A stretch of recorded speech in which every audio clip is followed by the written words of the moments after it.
کا موضوع ہے اتباع مصطفیٰ میں جذبہ صحابہ کرام۔ اللہ جل وعلا سے دعا ہے کہ خالق کائنات ہم سب کو قرآن و سنت کا فہم عطا فرمائے۔ رب ذوالجلال ہم سب کو قرآن اور حدیث پر عمل پیرا ہو کر اپنی زندگی قرآن و سنت کے زیر سایہ بسر کرنے کی توفیق عطا فرمائے۔ اللہ جل جلالہ ہم سب کو دین متین کو سیکھ کر اس پر عمل پیرا ہو کر اس کے تبلیغ اور اس کے ابلاغ کی توفیق عطا فرمائے۔ نبی پاک صلی اللہ علیہ وآلہ وسلم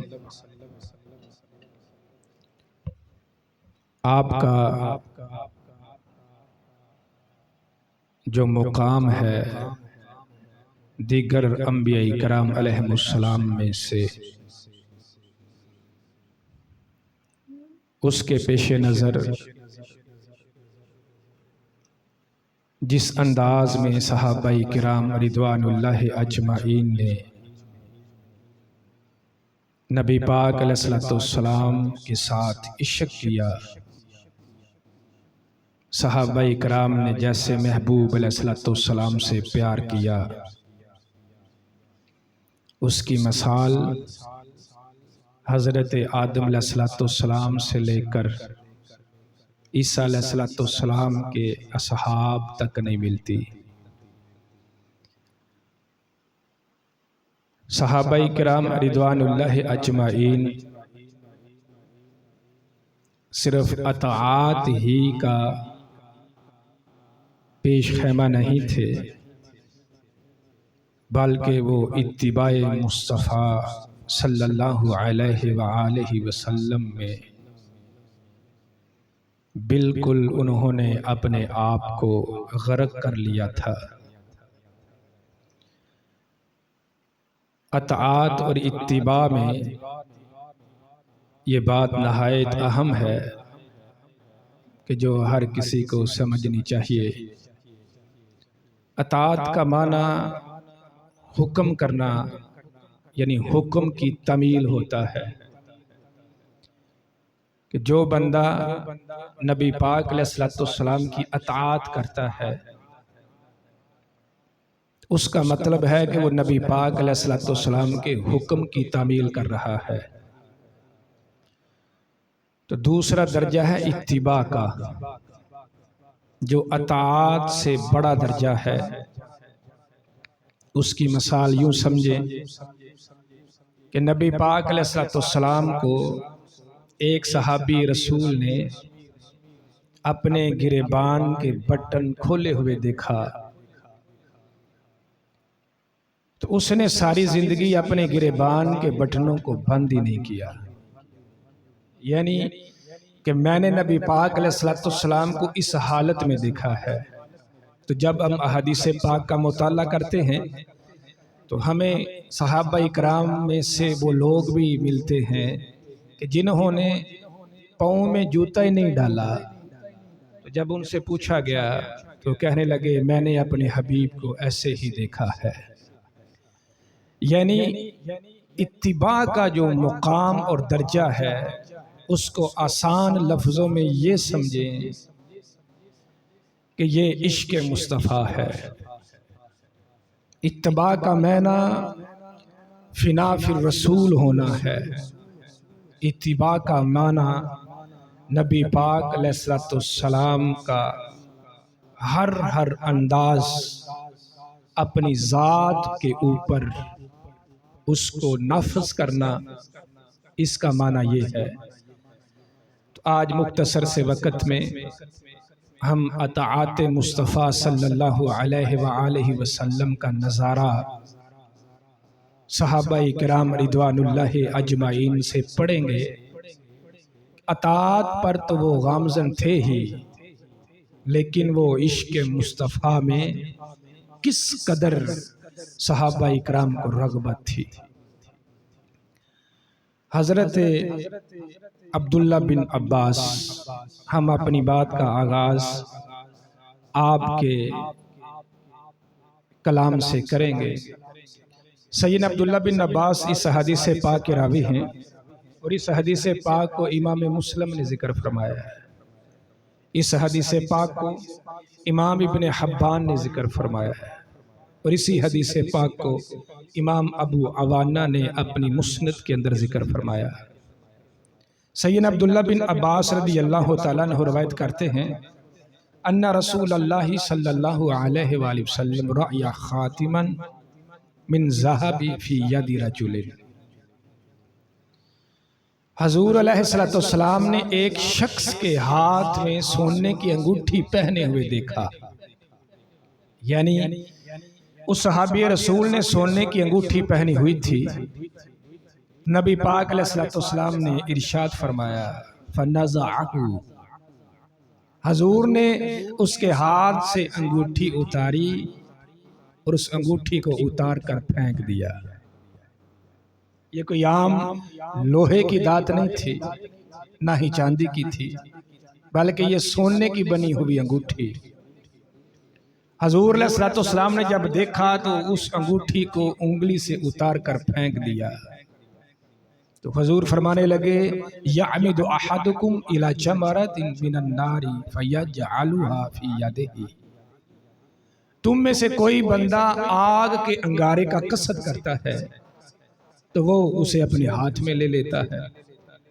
یعنی معنی یہ تھا کہ یہ جو سونا مرد کے لیے یہ جہنم کی آگ ہے، تو تم اس کو اپنے ہاتھوں کی زینت سمجھ کر اپنی انگلیوں پر پہنتے ہو۔ ساتھ یہ نبی علیہ السلام نے اس میں حکم فرما دیا کہ سونا میری امت کے مردوں پر حرام ہے۔ اس سے یہ معنی بھی اخذ ہو گیا، یہ معنی بھی مل گیا۔ تو نبی پاک علیہ السلام نے جب اس سونے کی انگوٹھی کو پھینک دیا تو سیدنا عبداللہ بن عباس کہتے ہیں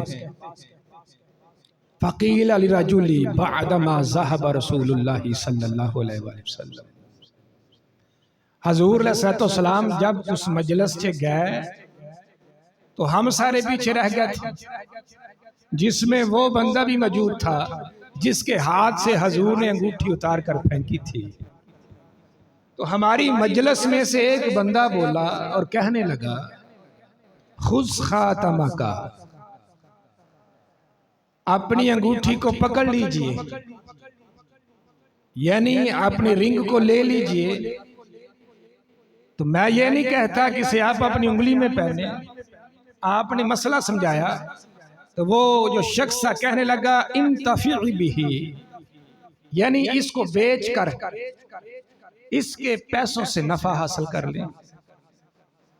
دو مسئلے اس حدیث پاک سے معلوم ہوئے، ایک تو مسلمان مرد پر سونا حرام ہے، تو دوسرا یہ کہ سونے کی تجارت کر کے سونے کو بیچ کر جو اس سے رقم لی جاتی ہے وہ مسلمان مرد کے لیے حلال ہے۔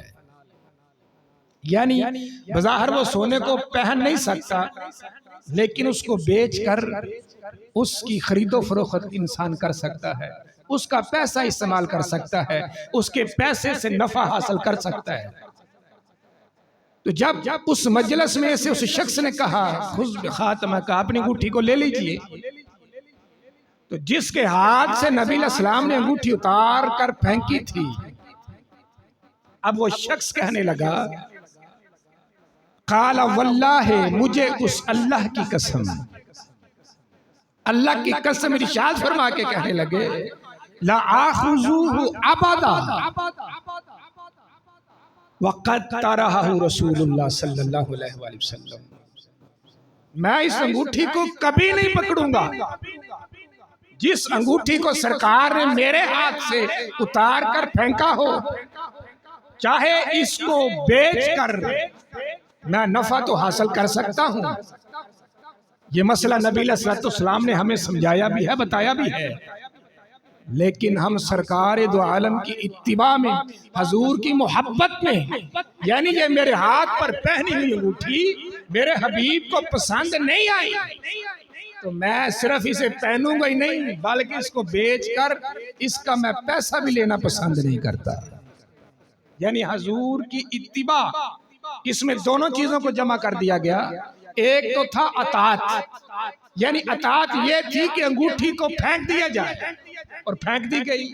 اب دوسرا مرحلہ تھا اطاعت کا، کہ نبی علیہ السلام نے اس سے منع نہیں کیا تھا کہ اس کو بیچ کر اس سے نفع حاصل کر کے اپنی ذات پہ خرچ کر لے۔ اس صحابی ایک رسول نے عقیدہ کیا ظاہر کیا، فرمایا جو چیز ہمارے حبیب کو پسند نہ ہو تو ہم اس کو بیچ کر اس کا نفع لینا بھی پسند نہیں کرتے۔ یعنی حضور کی اتباع، حضور کی محبت، حضور کے عشق کا بھی ثبوت دے دیا۔ ہر چند کے یہ بڑی مہنگی ہے، اور پھر وہ دور ہو کہ جس دور میں ایک روٹی میسر نہیں، جس دور میں ایک تن کا پورا لباس میسر نہیں، جس دور میں اس قدر مسلمانوں پر حالات تنگ ہیں، اور ایسے حالات میں تو پھر مطلب ایسا چیز کا مل جانا یہ تو بڑی غنیمت ہے۔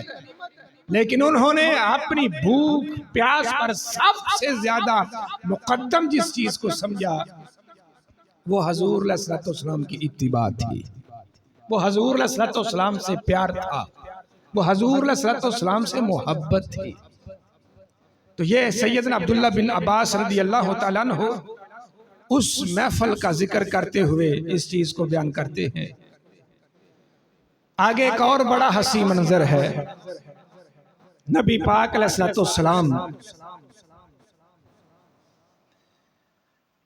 حاجی جب کعبے کے لیے جاتے ہیں طواف کرنے کے لیے، تو اس میں حجر اسود لگا ہوا ہے۔ تو سیدنا عبداللہ بن عمر رضی اللہ تعالی عنہ اور سیدنا عابس بن ربیہ اس حدیث پاک کے راوی ہیں، اور یہ حدیث پاک بخاری شریف میں ہے۔ اس حدیث پاک کو امام مسلم نے ذکر فرمایا کہ حضرت عمر فاروق رضی اللہ تعالیٰ عنہ اور حضرت ابوبکر صدیق رضی اللہ تعالیٰ عنہ آپ جب کعبے کا طواف کرتے ہوئے حجر اسود کے پاس آئے، تو طواف چونکہ سب کو پتہ ہے طواف کرنا یہ رب کی عبادت میں شمار ہوتا ہے، اللہ تعالیٰ کی بندگی میں شمار ہوتا ہے، یعنی طواف کرنے سے وارے ہی نیارے ہیں۔ اب صحابہ اکرام رضوان اللہ اجمعین کا عشق اور ان کی اتباع دیکھو کا انداز کیا تھا۔ جب سیدنا عمر فاروق اور حضرت ابوبکر صدیق رضی اللہ تعالیٰ عنہ اس حجر اسود کے پاس آئے، انہ جاء الی الحجر حجر الاسود قبلہ، تو آپ نے حجر اسود کو بوسہ دیا، اس کو چوما۔ تو جب حجر اسود کو چوما تو چوم کر اس کے سامنے کھڑے ہو گئے، تو حجر اسود سے مخاطب ہو کر کہنے لگے فقال انی عالم عنک حجر، فرمایا یہ نہیں کہ میں تجھے جانتا نہیں ہوں، یعنی یہ مجھے علم ہے کہ تو ایک پتھر ہے۔ تو پتھر کے بارے میں ہر بندہ جانتا ہے پتھر نہ تو نفع دے سکتا ہے نہ نقصان دے سکتا ہے۔ تو آپ نے ساتھ یہ لفظ استعمال کیا لا تضر ولا تنفع، فرمایا میں جانتا ہوں نہ تو نفع دے سکتا ہے نہ تو کسی کا نقصان کر سکتا ہے، تو پھر میں نے تجھ کو کیوں چوما؟ یعنی یہ عقیدہ ہونے کے باوجود کہ نہ تجھ سے کوئی نفع ہو سکتا ہے نہ ہی تو نقصان دے سکتا ہے، تو ہمارا پھر چومنا تجھے کس بنیاد پر ہے؟ ہم نے کیوں تیرا بوسہ لیا؟ اس کو سمجھانے لگے وَلَوْلَا أَنِّي رَأَيْتُ النَّبِيَّ صلی اللہ علیہ وآلہ وسلم يُقَبِّلُكَ مَا قَبَّلْتُكَ، اے حجر اسود اگر سید عالم صلی اللہ علیہ وآلہ وسلم نے تجھ کو نہ چوما ہوتا تو ہم قیامت تک کبھی تجھ کو نہ چومتے۔ یعنی میں یہ بھی جانتا ہوں کہ تو یمین الرحمن ہے، اللہ کا دایاں ہاتھ ہے، میں یہ بھی جانتا ہوں کہ تو جنت کا پتھر ہے، لیکن یہ سب چیزیں ہمارے عقیدے میں بلائے طاق، ہم تجھے کیوں چومتے ہیں؟ اس لیے کہ تجھے آمنہ کے لال نے چوما ہے۔ تو سرکار دو عالم صلی اللہ علیہ وآلہ وسلم سے پوچھا گیا یا رسول اللہ آپ کے ہر کام میں حکمت ہے، لیکن ہمیں یہ تو بتائیں کہ اس پتھر کا بوسہ لینے میں کیا حکمت ہے؟ جب سرکار سے پوچھا گیا، حضور علیہ السلام نے فرمایا، اے میرے صحابہ اکرام، جب بندے کے ہونٹ اس پتھر پہ لگتے ہیں یہ پتھر جسم کے سارے گناہوں کو کھینچ لیتا ہے۔ اللہ تعالیٰ نے اس پتھر میں ایسا مقناطیس رکھا ہوا ہے، ایسا میگنیٹ رکھا ہوا ہے کہ یہ بندے کے جسم کے سارے گناہوں کو کھینچ لیتا ہے۔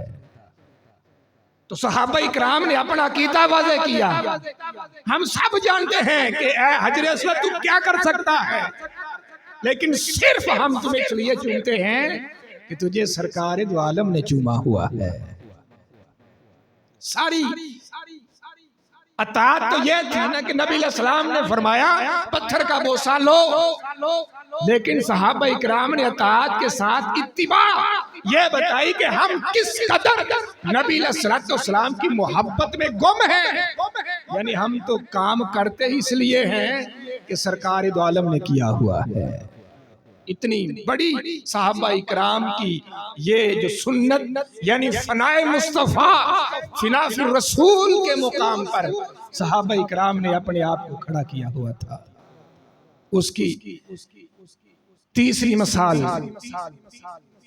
سیدنا عبداللہ بن عمر رضی اللہ تعالیٰ عنہ، اور یہ حدیث پاک بھی متفق علیہ ہے۔ اس حدیث پاک کو امام بخاری نے ذکر فرمایا، امام مسلم نے ذکر فرمایا۔ حضرت عبداللہ بن عمر مسجد قباء کے اندر تشریف لے کر گئے تو کب جاتے تھے؟ کل سبت ماشیا وراکبا، یعنی ہر ہفتے کے دن آپ جامع مسجد قباء میں تشریف لے کر جاتے۔ تو جب لوگوں نے پوچھا نا کہ اس مسجد کی طرف جانے کا سبب کیا ہے، اے عبداللہ بن عمر ہفتے میں کتنے دن ہیں؟ ہفتہ ہے، اتوار ہے، سوموار ہے، منگل ہے، بدھ ہے، پھر جمعرات ہے۔ تو آپ کا ہفتے کے دن ہی سفر کر کے مسجد قباء میں جانا، میں آپ ایسا کیوں کرتے ہیں؟ حالانکہ مسجد سے کسی نے منع تو نہیں کیا کہ آپ نے اتوار کو نہیں آنا یا سوموار کو نہیں آنا، کوئی اور دن میں، تو آپ ہفتے کے دن ہی کیوں جاتے ہیں؟ آپ نے دلیل کیا پیش کی؟ آپ فرمانے لگے، کان النبی صلی اللہ علیہ وآلہ وسلم یاتی مسجد قباء کل ماشیا او راکبا، میں اس لیے کبھی سوار ہو کے جاتا ہوں، میں اس لیے کبھی پیدل چڑھ کے جاتا ہوں کہ میرے نبی پاک علیہ السلام کل سبت، ہر ہفتے کے دن کبھی پیدل چل کے جایا کرتے تھے، کبھی سوار ہو کے جایا کرتے تھے۔ تو میرا مسجد کی طرف سفر کرنا، بے شک اس میں جا کر نماز پڑھیں گے، سب کچھ ہوگا، لیکن میرا مسجد کی طرف ہفتے کو جانا یہ اتباع نبی علیہ السلام ہے، یہ حضور کا عشق ہے، یہ حضور علیہ السلام سے ہماری وارفتگی ہے، یہ حضور سے ہماری محبت ہے۔ رب نے یہ اطاعت کا کہا کہ میرے نبی کا حکم مانو، ہم نے حکم مانا، اور ہم سب نے سرکار دو عالم پر اپنی جان، اپنے تن من کو قربان کیا ہوا ہے۔ یہ آگے ایک اور سیدنا عبداللہ بن عمر رضی اللہ تعالی عنہ، ذوالحلیفہ کی ایک وادی ہے، نبی پاک علیہ السلام کے صحابی رسول حضرت عبداللہ بن عمر، یہ وہ عبداللہ بن عمر ہے جو عمر فاروق کے بیٹے ہیں، اور یہ مدینہ شریف کے مفتیان کرام میں آپ کا شمار ہوتا تھا۔ تو آپ نے پتھریلی زمین کو تلاش کیا، یعنی جہاں پر پتھر پڑے ہوئے تھے، پتھروں کی زمین پر آپ نے اپنی اونٹنی کو بٹھایا اور بٹھا کر آپ نے نماز ادا کی۔ آپ سے پوچھا گیا، فَقُلْتُ لَهُ، اے عبداللہ بن عمر رضی اللہ تعالیٰ عنہ، اس ذوالحلیفہ سے پہلے بھی مقام ہے اور اس سے آگے بھی مقام ہے، تو آپ اس جگہ پر ہی کیوں اونٹنی کو بٹھا کر نماز ادا کرتے ہیں؟ آپ نے فرمایا ان رسول اللہ صلی اللہ علیہ وسلم اناخ بالبتہائی بذل حلیفہ فصلی بہا، کہ میں اس لیے کر رہا ہوں، میں یہ وہ پتھریلی زمین ہے، میں سرکار کے ساتھ تھا، آپ نے اپنی اونٹنی کو اس جگہ پر بٹھایا اور پھر ہمارے حبیب نے یہاں پہ کھڑے ہو کے نماز پڑھی، میں تو اس لیے اونٹنی بٹھا کر نماز پڑھ رہا ہوں کہ میرے نبی پاک نے ایسا کیا تھا۔ یہ صحابہ اکرام کا حضور علیہ السلام سے قلبی تعلق ہے، جس انداز میں سرکار نے کیا ہے کہ ہم بھی اسی طرح کریں۔ تو صحابہ اکرام نے اپنے عقیدے سے اس بات کو ثابت کیا کہ لوگوں، ہم صرف اطاعت والے ہی نہیں، ہم نبی پاک علیہ السلام کی اتباع کرنے والے ہیں، ہم سارے کے سارے فنا فی الرسول ہیں۔ لوگ ایک مسئلہ پوچھتے ہیں کہ تصور شیخ کے بارے میں اگر نبی پاک علیہ السلام سے کوئی آپ کے پاس دلائل ہو تو وہ پیش کریں، تو میں کہتا ہوں اس سے بڑا تصور رسول علیہ السلام اور کیا ہو سکتا ہے؟ یعنی مسجد کی طرف سفر کرنا، ہم تو صرف اس لیے سفر کرتے ہیں کہ ہمارے حبیب نے سفر کیا، ہم اس لیے اس مسجد میں نماز پڑھتے ہیں، ہمارے نبی نے نماز پڑھی اور ساری مسجد ہے، ہم اس جگہ کیوں نماز پڑھتے ہیں؟ اس لیے اس جگہ پہ میرے نبی نے قدم رکھے تھے۔ اس سے بڑا اور فنا فی الرسول کو سمجھنے کا دلیل کیا ہو سکتی ہے؟ آگے حضرت علی رضی اللہ تعالیٰ عنہ، میں نے یہ کوشش کی ہے کہ صحابہ اکرام رضوان اللہ اجمعین سے اس چیز کو واضح طور پر ثابت کر دیا جائے کہ یعنی یہ خلفائے راشدین جن کے بارے میں نبی علیہ السلام نے فرمایا علیکم بسنتی و سنت خلفائے راشدین، کہ لوگوں تم پر میری اور میرے ان 4 خلفاء کی سنت کو لازم قرار دیا۔ اس میں سے حضرت عمر فاروق، سیدنا ابوبکر صدیق، اگر انہوں نے اس پتھر کو بوسہ دیا تو کس بنیاد پر دیا؟ ہم تمہیں بوسہ اس لیے دیتے ہیں کہ ہمارے حبیب نے تم کو چوما ہے۔ تو یہ حضرت علی رضی اللہ تعالیٰ عنہ، آپ کا بھی انداز بڑا نرالا ہے، حضرت نزال، اور یہ حدیث پاک بھی بخاری شریف میں ہے۔ ان باتوں کو نوٹ کریں کہ جتنے بھی حوالہ جات ہیں امام بخاری نے ان کو ذکر فرمایا، پھر اس حدیث پاک کو امام ابو داؤد نے ذکر فرمایا، پھر اس حدیث پاک کو امام نسائی نے ذکر فرمایا۔ حدیث پاک سنیں، حضرت نزال آپ کہتے ہیں قال اوتی علی رضی اللہ تعالیٰ عنہ علی باب الرحبہ بماء شارب قائما، آپ فرماتے ہیں جب ہم باب الرحبہ، یہ باب الرحبہ یعنی جب ہم باب الرحبہ دروازے پر پہنچے تو حضرت علی رضی اللہ تعالیٰ عنہ بماء شارب قائما، آپ نے کھڑے ہو کر پانی نوش فرمایا۔ یعنی ہمارے عرف عام میں پانی کیسے پیتے ہیں؟ پانی کھڑے ہو کے پیا جاتا ہے یا بیٹھ کے پیا جاتا ہے؟ بیٹھ کے۔ تو یہی ہر مسلمان کا عقیدہ ہے۔ تو حضرت علی رضی اللہ تعالیٰ عنہ جب اس مقام پر پہنچے، یعنی رحبہ کے دروازے کے قریب پہنچے، آپ کو پانی پیش کیا گیا، آپ نے پانی کو فشارب قائما، کھڑے ہو کر پیا۔ امام بخاری ذکر کرتے ہیں جب آپ نے پانی کھڑے ہو کر پیا تو لوگوں میں سے ایک شخص نے کہا ان ناسا یکرہ احدہم ان یشرب وہو قائما، اے حضرت علی لوگ تو مکروہ سمجھتے ہیں کہ پانی کو کھڑے ہو کر پینا، یہ تو جائز ہی نہیں، آپ کس بنیاد پر اس جگہ پہ پانی کو کھڑے ہو کے نوش فرما رہے ہیں؟ یعنی ہر بندے کے سوال ذہن میں یہ سوال آتا ہے اگر حضرت علی نے پانی پیا تو ہم کیوں نہیں پی سکتے؟